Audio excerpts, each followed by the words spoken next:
Государственное унитарное предприятие «Издательско-полиграфический комплекс исполнительного аппарата президента республики» официально начал функционировать в апреле 1985 года. По тем временам подобное производство считалось самым прогрессивным во всей Средней Азии. На сегодняшний день на базе данной типографии выпускаются все виды полиграфической продукции – газеты, книги, бланки, дипломы и все виды спецпродукции.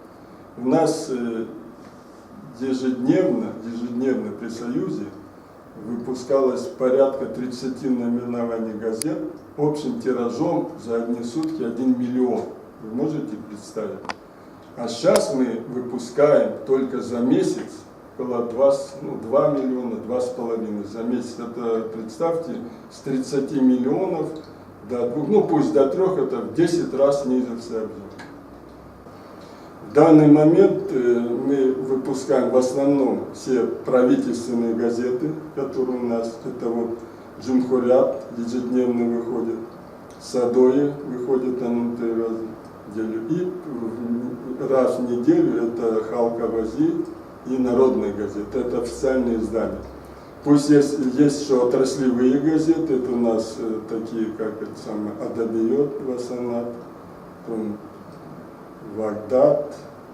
И также остались у нас еще частные коммерческие газеты, это Азия Плюс, самая такая тиражная газета, объемом большая, и Спорт.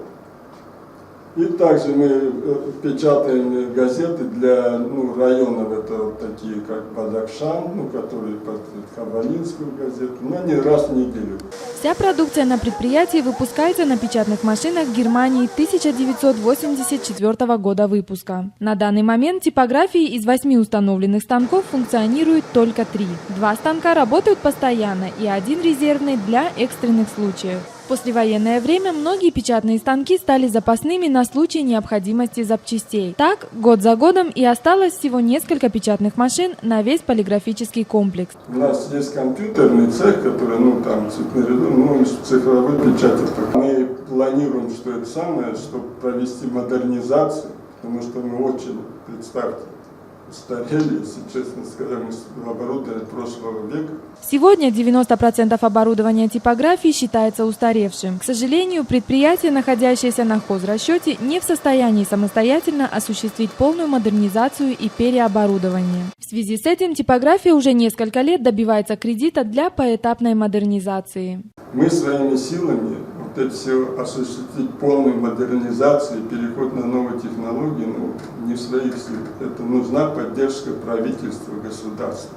С целью этого сейчас мы добиваемся кредита, наше руководство, уже 3-й год мы добиваемся кредита, чтобы дали кредит, и мы полностью хотя бы поэтапно модернизировать, обновить наше производство.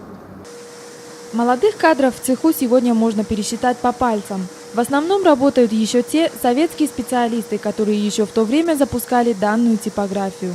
Они же и готовят для себя достойных преемников, обучая своему ремеслу каждый день. Говорить о том, что существует проблема нехватки кадров в полиграфическом ремесле, не приходится, но, по словам сотрудников, приход нескольких молодых электронщиков или наладчиков оборудования существенно улучшил бы процесс производства.